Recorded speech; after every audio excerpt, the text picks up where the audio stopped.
प्रयोजन है? प्रश्न, जो ना बनाता तो आनंद में बना रहता और जीवों को भी सुख दुख प्राप्त न होता।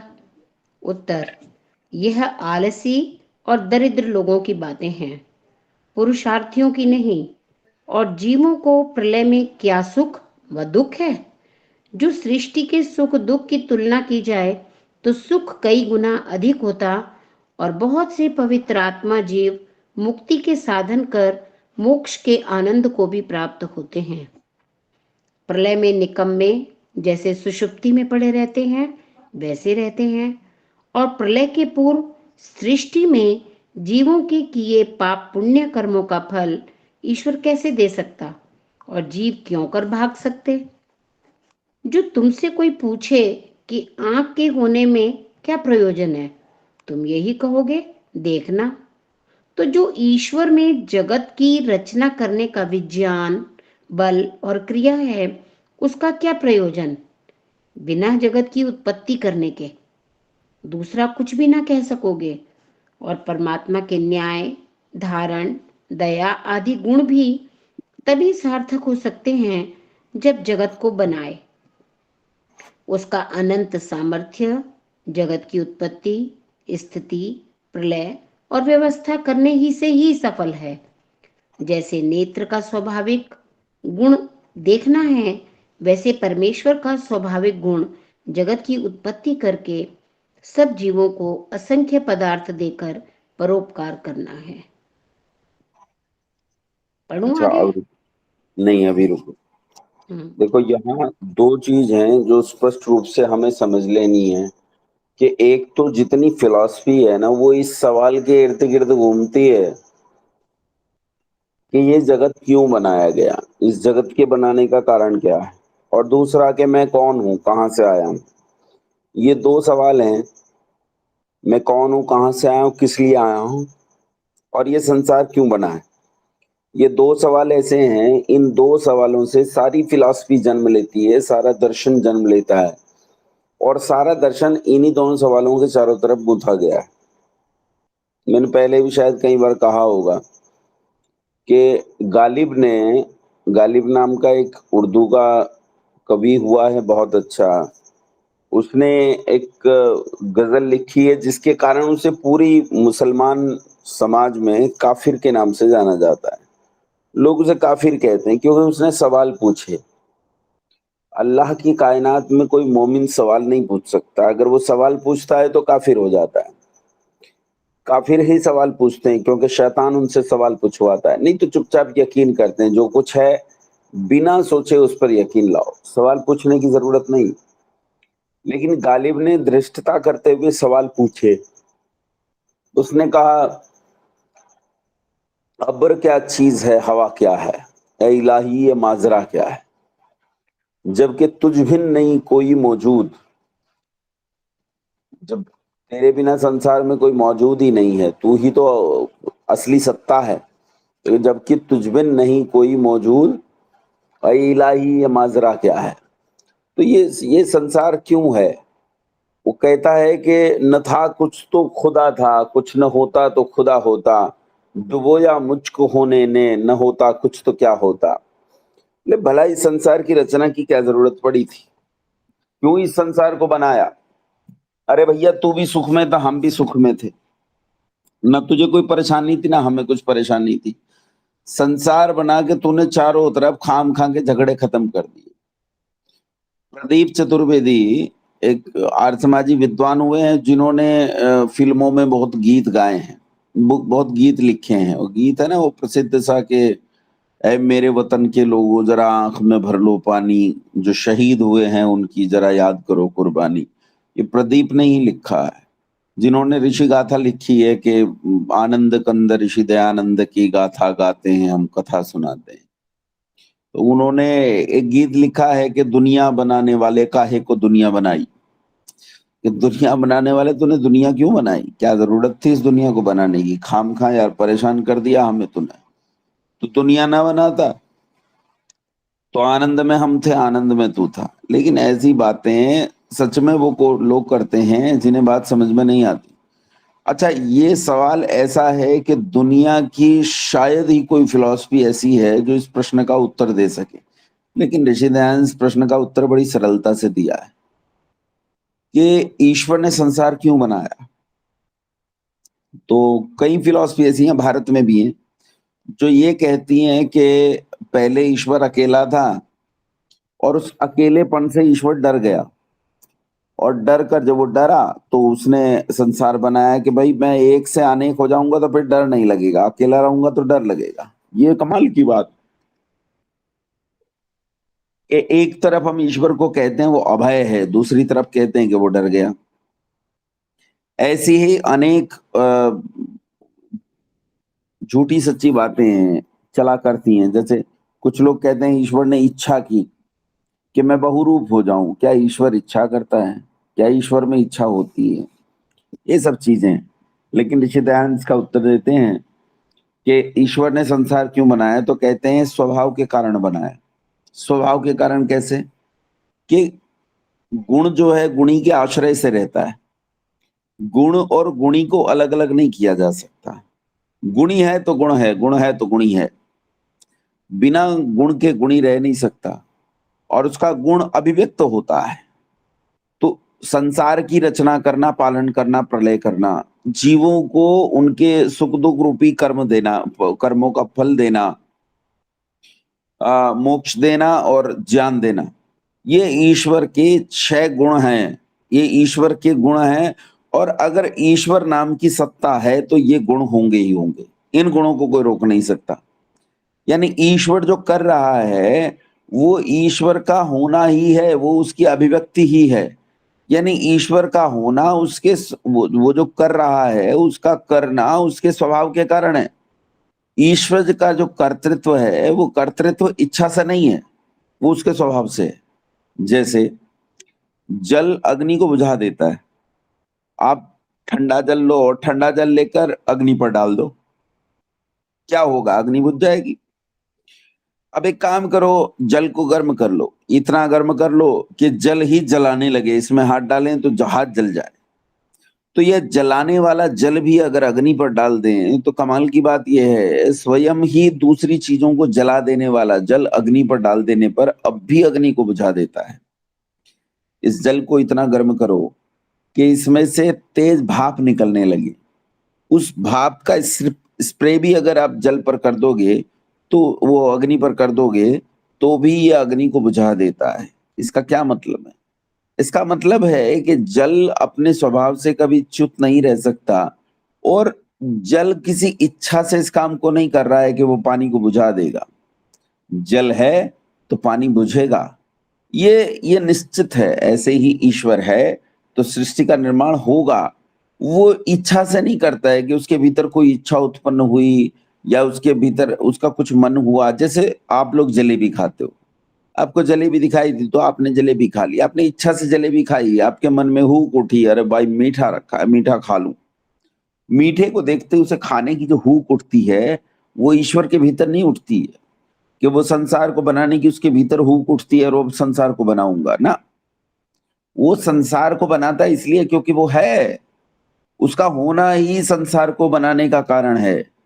क्योंकि ये स्वभाव ही है उसका, उसका कर्तृत्व उसका स्वभाव ही है, इसीलिए वो संसार को बनाता है। फिर ऋषि दयानंद ने तो उसके तर्क दे दिए कि वो संसार को क्यों बनाता है। वो जब संसार को बनाता है, एक मिनट, कहाँ गया?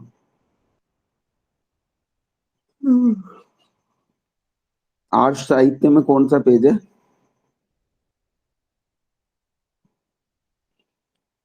176 आचार्य जी, 176 पेज। हाँ ठीक है।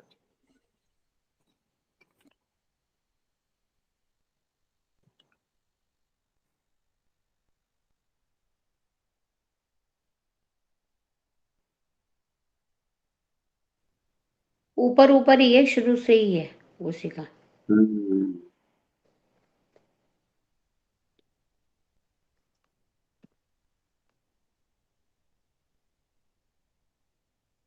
हाँ ये रहा, मिल गया। ठीक है। प्रश्न है, जगत के बनाने में परमेश्वर का क्या प्रयोजन? तो एक तो यहाँ प्रश्न पूछा गया, नहीं बनाने में क्या प्रयोजन। कई बार कुछ प्रश्नों का उत्तर प्रश्नों से दिया जाता है। जो ऐसे प्रश्न होते हैं ना, जो प्रश्न अनावश्यक पूछे जाते हैं, तो अधिकांश उन प्रश्नों का उत्तर लोग प्रश्नों से देते हैं। तो कहा बनाने में अगर कोई प्रयोजन नहीं तो तू बता दे भाई, नहीं बनाने में क्या प्रयोजन है। फिर वो कहता है जो न बनाता तो आनंद में बना रहता, और जीवों को सुख दुख ये सब बिना मतलब के झंझट, ये झंझट की जरूरत ही नहीं थी। ये झंझट खाम खाम पैदा कर लिया, अपने भी जी का जंजाल पैदा कर लिया, हमारे भी जी का जंजाल पैदा कर लिया। उत्तर, वह आलसी और दरिद्र लोगों की बातें, पुरुषार्थी तो कभी नहीं करते ऐसी बातें। जीव तो प्रलय में सुप्त अवस्था में पड़े रहते हैं, भला उन्हें सुख दुख कैसा। और जो सृष्टि के सुख दुख की तुलना की जाए तो सुख कई गुना अधिक होता है। अब यहाँ ये चीज और समझ लीजिए, मैंने पहले भी बताई है ये बात। ये ऋषि दयानंद से पहले सारे संसार में एक ही बात चलती थी कि ये संसार जो है दुख रूप है। एक तो बौद्ध ने इस बात को बहुत फैलाया था, और न केवल बौद्ध ने, अपितु अद्वैतवाद ने भी शंकराचार्यों के पीछे, आदिगुरु शंकराचार्य के पीछे जो फॉलोवर्स चले, उन फॉलोवर्स ने भी इस बात को फैलाया कि संसार केवल दुख रूप है, संसार में सुख है ये नहीं, कहीं संसार में सुख नहीं है। संसार के हर सुख के पीछे दबे पांव दुख खड़ा है। ये बात मोक्ष प्राप्त करने वाले साधक के लिए साधक हो सकती है, लेकिन संसार में जीवन जीने वाले व्यक्ति के लिए हम देखें तो परमात्मा ने कितने सुखों का निर्माण किया है। परमात्मा ने जल बनाया, क्या ये सुख नहीं है? वायु बनाई, क्या ये सुख नहीं है? समुद्र बनाया, पर्वत बनाए, घाटी बनाई, नदियां बनाई, इतना सब कुछ क्या क्या नहीं बनाया परमपिता परमात्मा ने। ये सब सुख के हेतु हैं। इसलिए यदि देखें सुख और दुख में, तो कहा सुख ज्यादा है। किसी ने कहा नहीं जी दुख ज्यादा है, तो ऋषि दयानंद एक प्रश्न करते हैं। वैसे ऋषि दयानंद ने कहीं ये प्रश्न नहीं किया है, पर गुरुजी ये प्रश्न करते थे। हम एक गुरुजी कहते थे कि अच्छा ये बताओ, अगर संसार में दुख ज्यादा है तो कौन कौन है जो अभी इस दुख रूप संसार को छोड़ के जाना चाहते हैं? बस सब चुप हो जाते। तो कहते इसी से पता चलता है कि संसार में सुख ज्यादा है। अगर संसार में दुख ज्यादा होता तो तुम सब संसार को छोड़ के जाना चाहते, लेकिन तुम संसार को छोड़ के नहीं जाना चाहते। इसी से पता चलता है संसार में सुख ज्यादा है। तो ऋषि दयानंद ने ही आकर इस बात का खंडन किया कि ये जो संसार में एक बात फैल गई थी कि संसार केवल दुख रूप है और संसार में सुख का लेश भी नहीं है, तो इस बात का ऋषि दयानंद ने खंडन किया कि ऐसा नहीं है, संसार में सुख ज्यादा है और दुख कम है। ही तो दोनों, सुख भी है दुख भी है, लेकिन सुख कई गुना ज्यादा है दुख की तुलना में। तो ये एक नई बात है ऋषि दयानंद की तरफ से। और कहा कि सुख कई गुना अधिक होता है, और बहुत से पवित्र आत्मा जीव मुक्ति के साधन कर मोक्ष के आनंद को प्राप्त हो जाते हैं। प्रलय में तो निकम्मे पड़े रहते हैं, सुषुप्ति में जैसे पड़े रहते हैं वैसे। और प्रलय के पूर्व सृष्टि में जीवों के किए पाप पुण्य कर्मों का फल ईश्वर भला कैसे दे सकता है, और जीव क्यों कर भोग सकेंगे?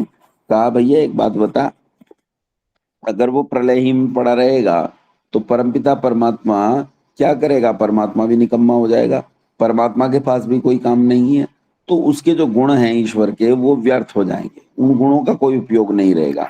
गुणों की उपयोगिता तभी है जब ईश्वर सृष्टि की रचना करे।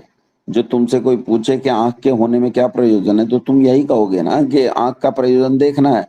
तो ईश्वर में जगत की रचना करने का जो विज्ञान बल और सामर्थ्य क्रिया आदि हैं, तो इसका क्या प्रयोजन है? इसका प्रयोजन है कि बिना जगत की उत्पत्ति करे ये सब सार्थक नहीं हो सकता। तो और क्या कहोगे तुम? यही तुम्हारा भी कहना होगा। तो परमात्मा के न्याय, धारण, दया आदि जो गुण हैं वो तभी सार्थक हो सकते हैं जबकि वो जगत को बनावे, और उसका अनंत सामर्थ्य जगत की उत्पत्ति, स्थिति, प्रलय और व्यवस्था करने में सफल होता है। जैसे नेत्र का स्वाभाविक गुण देखना है, वैसे ही परमेश्वर का स्वाभाविक गुण जगत की उत्पत्ति करके सब जीवों को असंख्य पदार्थ देकर परोपकार करना है।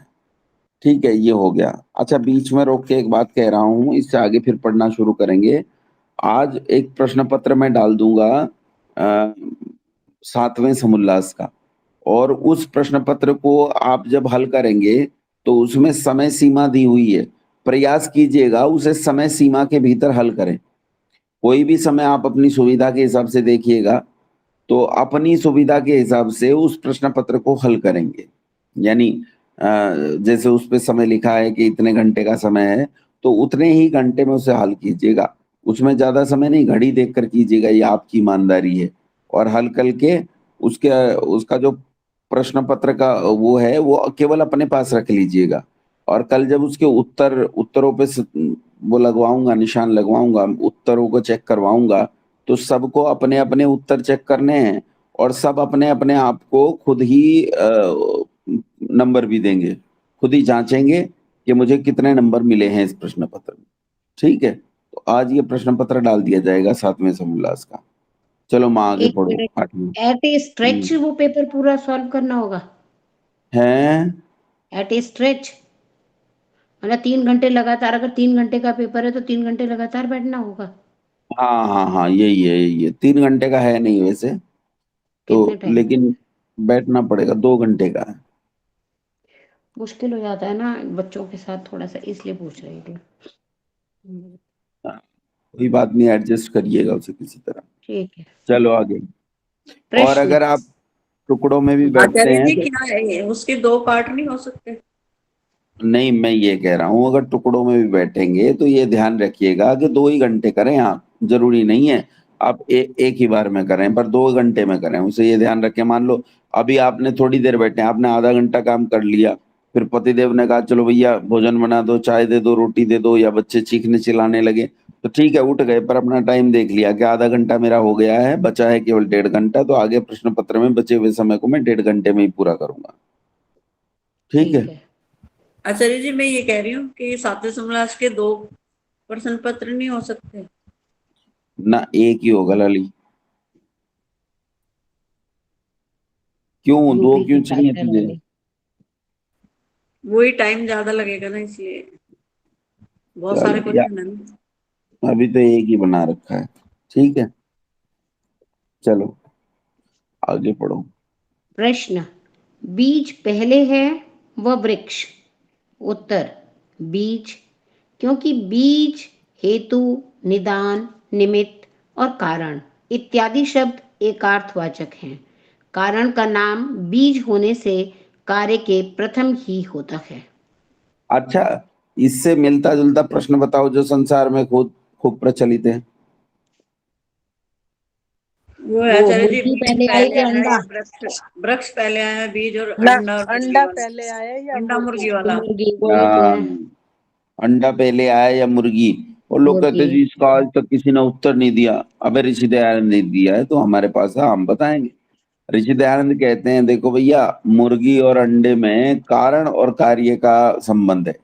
तो कारण हमेशा पहले आता है और कार्य हमेशा बाद में आता है, क्योंकि बिना कारण के संसार में कोई कार्य घटित नहीं हो सकता है, ये संभव ही नहीं है। इसलिए सबसे पहले कारण आता है और उसके बाद कार्य, फिर एक श्रृंखला बन जाती है, कारण कार्य कार्य कारण कार्य कारण कार्य, ऐसे एक श्रृंखला बन जाती है। चलो अगला प्रश्न। आचार्य जी, जब पहले वृक्ष बना होगा तो बीज कहाँ से आया होगा? नहीं, बीज था ही नहीं। बीज का काम परमपिता परमात्मा ने किया जब हाँ सृष्टि का वही ना, निर्माण किया। पर फिर वही उस वृक्ष से बाकी बीज निकले। हाँ, फिर वृक्ष से बीज निकले। कहते ना मुर्गी पहले आई का अंडा, तो मुर्गी पहले आई। उस हिसाब से तो मुर्गी पहले आई। मुर्गी ही पहले आई, मुर्गी ही कारण है। सबसे पहले संसार में परमपिता परमात्मा ने वनस्पतियां आदि उत्पन्न की। ये जो हम्म। वनस्पतियां आदि हैं, या जो जो जीव उत्पन्न किए, सिंह पैदा किया, बकरी पैदा की, घोड़ा पैदा किया, कौवा पैदा किया, तोता पैदा किया, चिड़िया पैदा की, मनुष्य पैदा किया, ये सब पहले पहले ये पैदा किए। उसके बाद मैथुनी सृष्टि का निर्माण किया। उसके बाद फिर मैथुन आदि क्रियाओं से नई सृष्टि का जन्म होना शुरू हुआ। पहले तो अमैथुनी सृष्टि में परमात्मा ने इन्हीं सब चीजों को उत्पन्न किया, और पहले सारा संसार उत्पन्न किया और सबसे अंत में मनुष्य उत्पन्न किया, क्योंकि सारा संसार वास्तव में मनुष्य के लिए है। तो संसार में पहले उसके लिए इकोसिस्टम तैयार करना पड़ेगा, नहीं तो मनुष्य जी नहीं सकता। इसलिए सारी चीजें पहले बना दी। तो पहले मुर्गी आई, बाद में अंडा मुर्गी का क्रम बना। पढ़ो आगे। जैसे मनुष्य की उत्पत्ति सृष्टि की आदि में पृथ्वी से हुई, ऐसे ही इन सब पक्षी पक्षियों की भी, सबकी उत्पत्ति भी पृथ्वी से ही हुई। हाँ बिल्कुल, सबकी पृथ्वी से हुई। प्रश्न, जब परमेश्वर सर्वशक्तिमान है तो वह कारण और जीव को भी उत्पन्न कर सकता है, जो नहीं कर सकता तो सर्वशक्तिमान भी नहीं रह सकता। उत्तर, सर्वशक्तिमान का अर्थ पूर्व लिख आए हैं, परंतु क्या सर्वशक्तिमान वह कहाता है जो असंभव बात को भी कर सके? जो कोई असंभव बात अर्थात जैसा कारण के बिना कार्य को कर सकता है, तो बिना कारण दूसरे ईश्वर की उत्पत्ति कर और स्वयं मृत्यु को प्राप्त, जड़, दुखी, अन्यायकारी, अपवित्र और कुकर्मी आदि हो सकता है या नहीं? जो स्वाभाविक नियम अर्थात जैसा अग्नि, उष्ण, जल, शीतल और पृथ्वी आदि सब जड़ों को विपरीत गुण वाले ईश्वर भी नहीं कर सकता, जैसे आप जड़ नहीं हो सकता वैसे जड़ को चेतन भी नहीं कर सकता। और ईश्वर के नियम सत्य और पूरे हैं, इसलिए परिवर्तन नहीं कर सकता। इसलिए सर्वशक्तिमान का अर्थ इतना ही है कि परमात्मा बिना किसी के सहाय के अपने सब कार्य पूर्ण कर सकता है। देखो यहाँ प्रश्न ये है कि ईश्वर सर्वशक्तिमान है तो वो कारण और जीव को भी उत्पन्न कर सकता है, और जो नहीं कर सकता तो सर्वशक्तिमान नहीं हो सकता। तो सर्वशक्तिमान का अर्थ पूरे संसार में गलत फैल गया। न केवल मुसलमान और ईसाइयों ने गलत फैलाया, उसके अलावा जो अन्य फिलॉसफीज थी उनमें भी फैल गया। तो ऋषि दयानंद इसलिए खंडन कर रहे हैं क्योंकि उस समय सर्वशक्तिमान का वास्तविक अर्थ कोई जानता नहीं था। सर्वशक्तिमान का अर्थ लोग यही लगाते हैं कि वो सर्वशक्तिमान है, जो चाहे सो कर सकता है। तो ऋषि दयानंद कहते हैं कि असंभव कार्य कर सकता है, असंभव नहीं करता। वो जो संभव है केवल वही करता है, तरीके से करता है, प्रोसेस से करता है, क्रियाविधि का उल्लंघन नहीं करता है, नियमों, अनुशासन, शासन इन सब का उल्लंघन नहीं करता है। इन नियमों, शासनों, अनुशासनों में स्वयं भी बंधा हुआ ईश्वर इस सारी सृष्टि का निर्माण करता है, लेकिन वो कभी भी नियमों का उल्लंघन नहीं करता है। इसीलिए परमपिता परमात्मा सर्वशक्तिमान है। सर्वशक्तिमान का अर्थ है कि जिसे अपने काम करने में किसी की सहायता की जरूरत ना हो, जो स्वयं से स्वयं सारे काम कर सके, उसे ही सर्वशक्तिमान कहते हैं। और जो स्वयं से स्वयं सारे ना कर सके, उसे दूसरों की सहायता की जरूरत हो, मान लो उसे अपना संदेश फैलाने के लिए किसी पैगंबर की जरूरत है, तो फिर वो सर्वशक्तिमान कहाँ रहा? वो तो सहायता ले रहा है। सर्वशक्तिमान का मतलब है सहायता नहीं लेता है, उसमें इतनी ताकत है कि उसे किसी की सहायता की जरूरत नहीं, खुद ही कर देता है। ना व्यक्ति की, ना वस्तु की, ना संसार में किसी भी चीज की सहायता की जरूरत नहीं है। ठीक है, चलो आगे पढ़ो।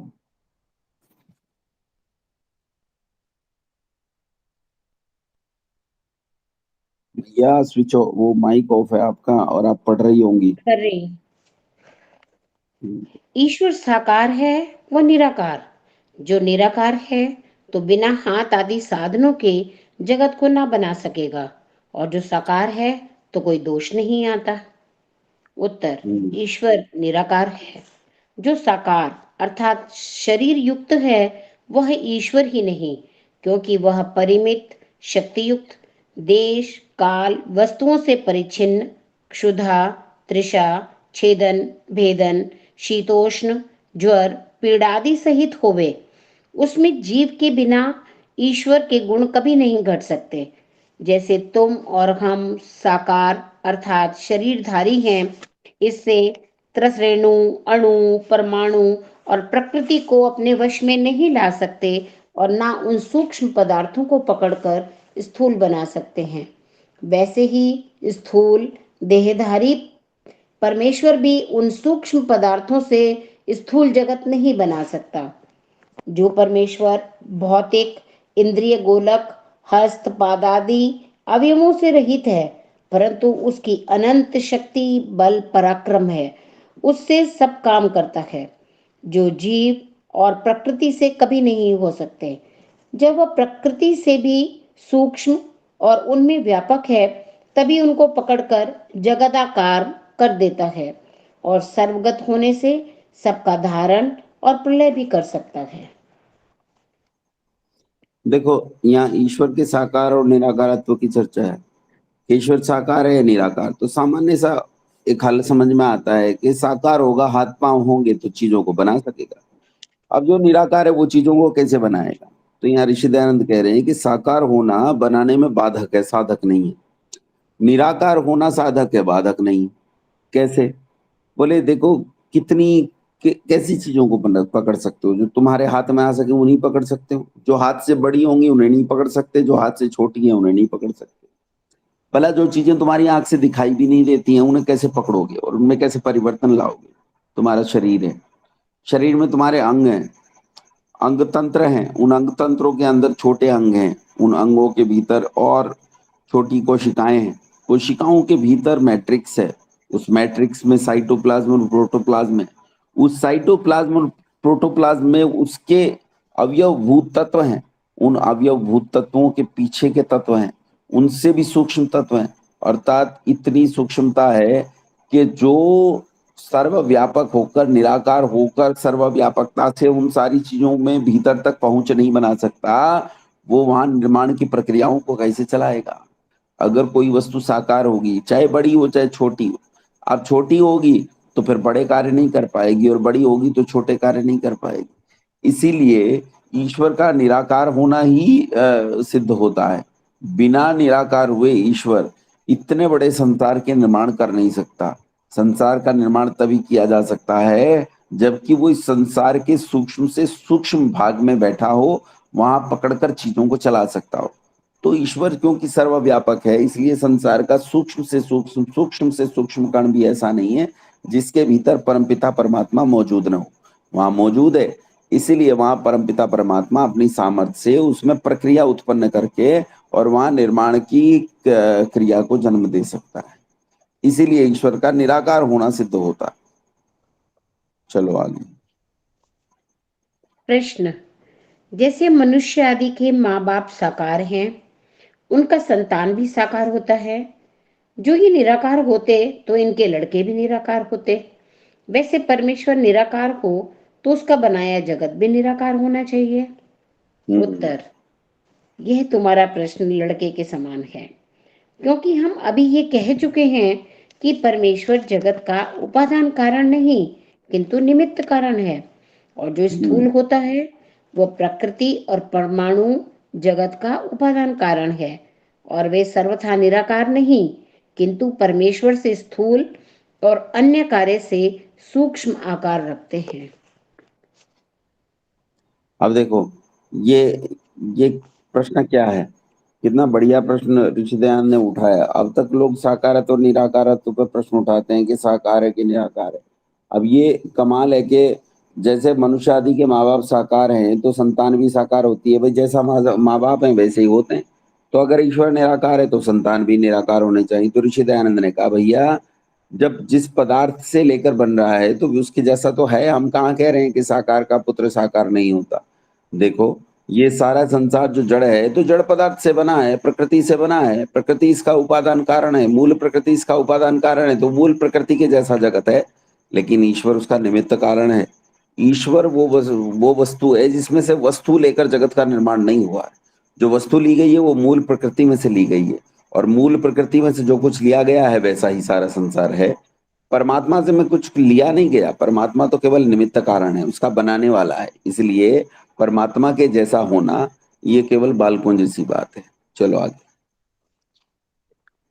आचार्य जी ये बताइए, ये सत्व रजस और तमस जो हैं, ये तीन गुण जो हैं, ये क्या कोई पदार्थ है?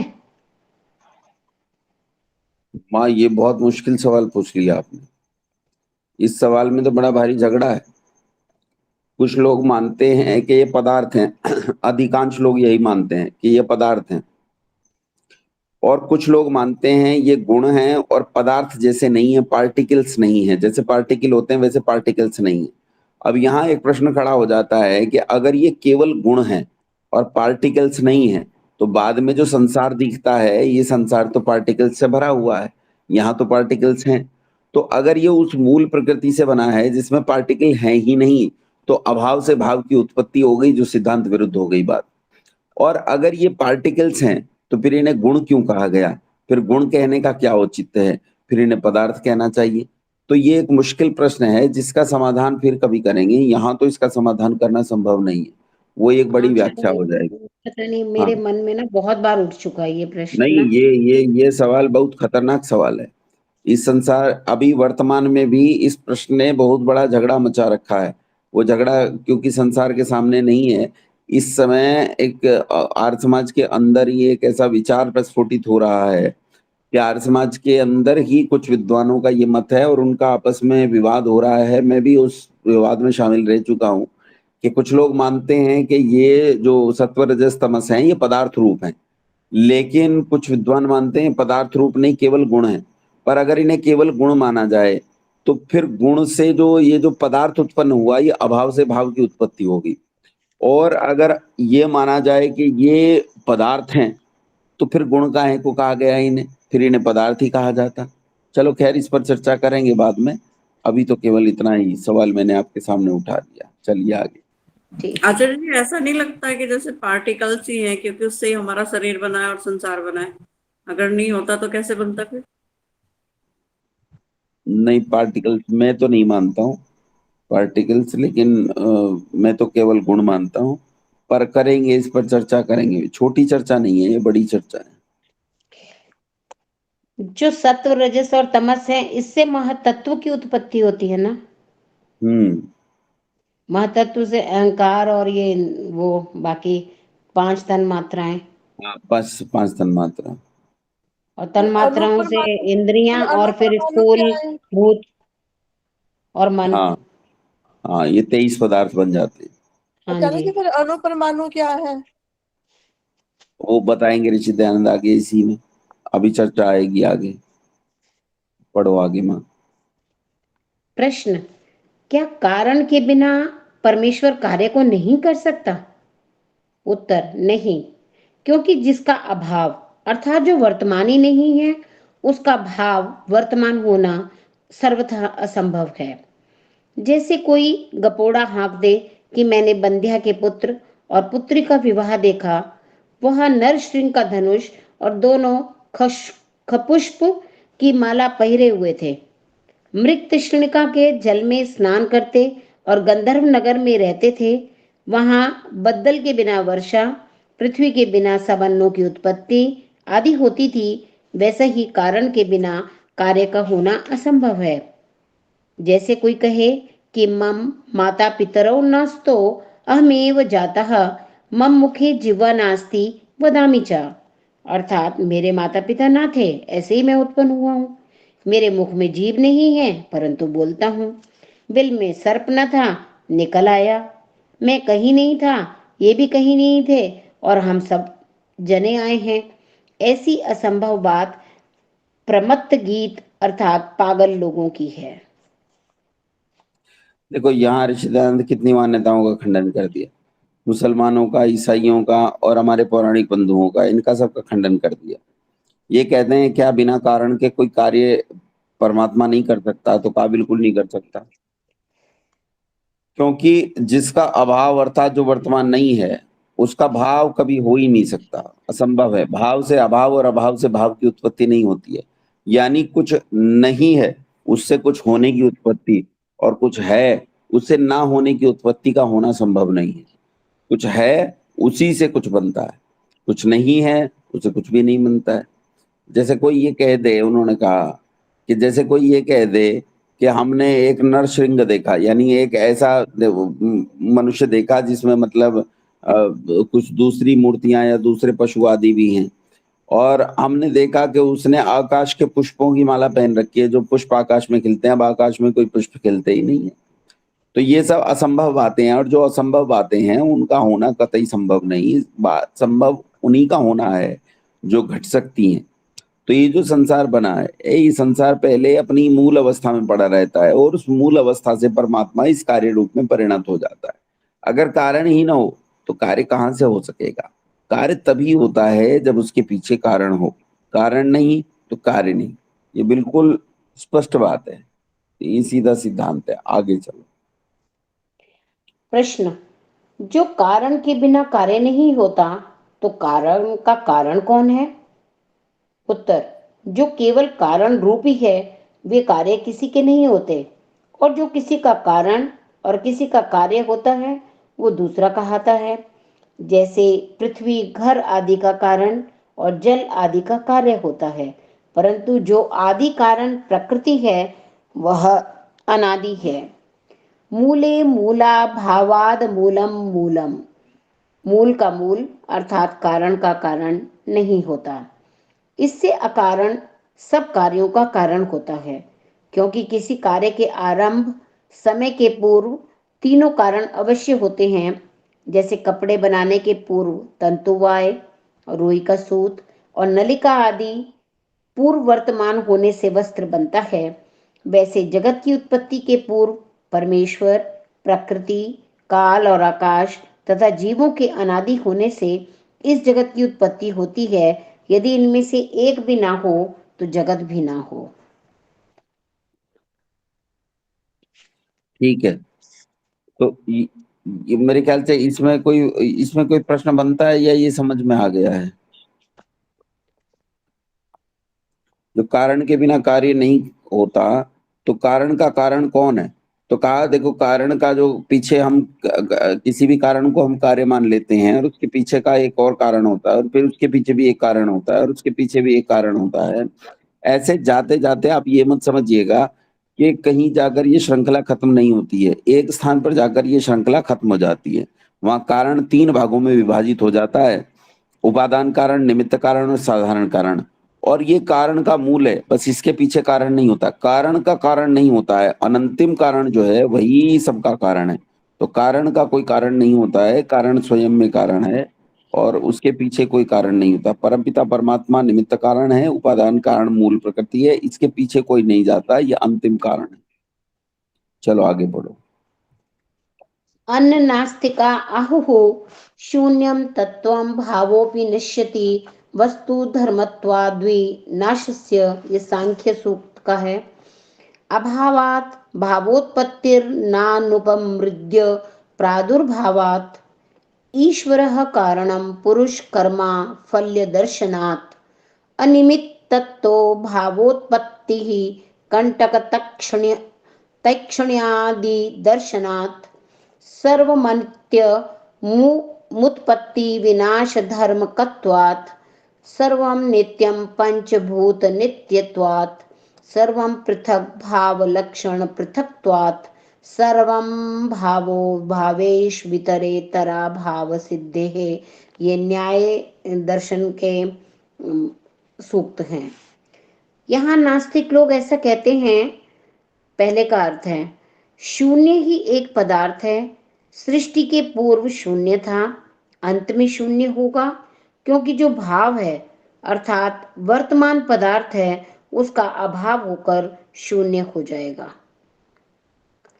उत्तर, शून्य आकाश, अदृश्य, अवकाश और बिंदु को भी कहते हैं।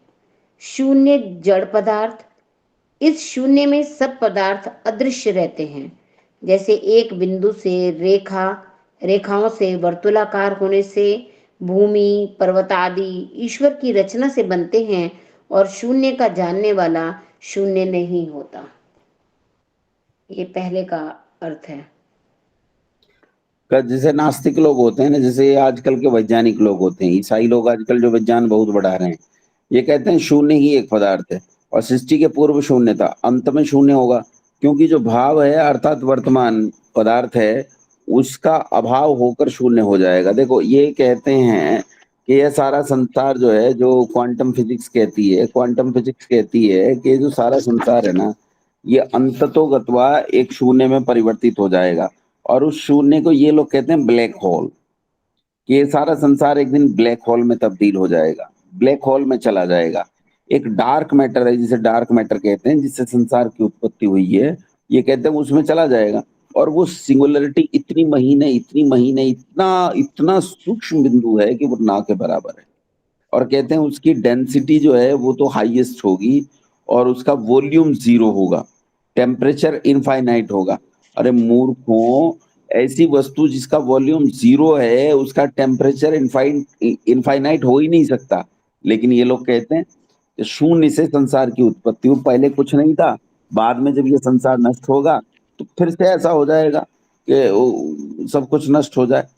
तो फिर यहाँ इन्होंने नास्तिकों के खंड कर दिए कि कितनी तरह के नास्तिक हैं। आपने कौन सा पढ़ दिया माँ? एक ही पढ़ा है ना अभी तो? पहला ही पढ़ा है, हाँ पहला ही पढ़ा है। अब बहुत सारे नास्तिक हैं अलग अलग। तो संसार 5 में कितनी नास्तिक तरह हैं। की संसार में कितनी तरह की नहीं पता। नास्तिकता है, उसके बाद अब ऋषि दयानंद से उठाना शुरू करेंगे कि पहला नास्तिक क्या कहता है, दूसरा नास्तिक क्या कहता है, तीसरा नास्तिक क्या कहता है, चौथा नास्तिक क्या कहता है। तो इसमें ऐसे मतांतरों को भी नास्तिक लिया है, जैसे जो मूर्ति पूजा आदि करते हैं उन्हें भी नास्तिक में गिन लिया, जो पाखंड करते हैं उन्हें भी नास्तिक में गिना है। यानी किसी न किसी प्रकार से जो वेद का उल्लंघन करते हैं, नास्तिकों वेद निंदक, उन सबको नास्तिकों में गिना गया है। और उनके माध्यम से प्रश्न उठाए ऋषि दयानंद ने, क्योंकि उनकी जो फिलॉसफी है, उस फिलॉसफी की बुद्धि वाला व्यक्ति ही इस प्रकार का प्रश्न उठा सकता है। तो वो उन्होंने ऐसे प्रश्न उठाए हैं। अब ये नास्तिक वाला प्रकरण हम कल पढ़ेंगे, और आज वाले में किसी को कोई प्रश्न हो तो प्रश्न पूछ लीजिए। 9 तरह के नास्तिक दे रखे हैं। हाँ, ये कल पढ़ेंगे। हम्म, आज वाले में किसी का कोई प्रश्न हो तो प्रश्न पूछ लीजिए।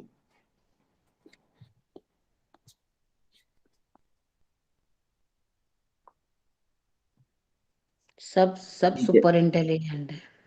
नहीं कोई नहीं, वो चीजें आचार्य स्पष्ट जी ने भी हैं। सब कुछ समझा दिया है खोल के कई विस्तार बार से। पढ़ भी लिया है तो इसलिए भी चीजें साफ हो जाती हैं, है ना।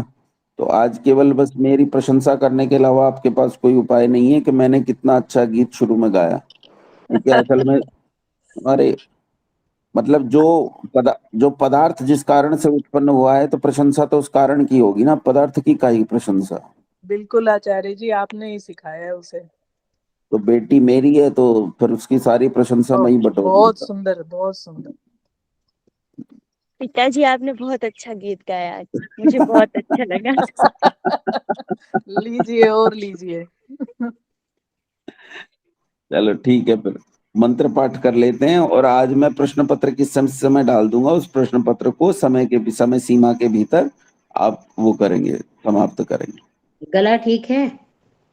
हाँ, अब मैं बिल्कुल ठीक हूँ। मैंने औषधि भी ली थी, और औषधि ली, उसके अलावा कई सारे यहाँ एक डॉक्टर साहब भी हैं इसमें, इस क्लास में डॉक्टर हेमा हैं, तो उनके बहुत सारे यहाँ वो उपचार मुझ पे चलते रहते हैं नाना प्रकार हेमा के। भी डॉक्टर है? अरे बहुत बड़ी, गर्म हम्म। पानी में पैर रख लो, ठंडे पानी में पैर रख लो, अजवाइन खाओ, हल्दी खाओ, और इतना सब कूड़ा करकट खिला देगी। ये तो बहुत बड़ा अच्छा, डॉक्टर है। कूड़ा करकट खिलाएगी? एक तो उसने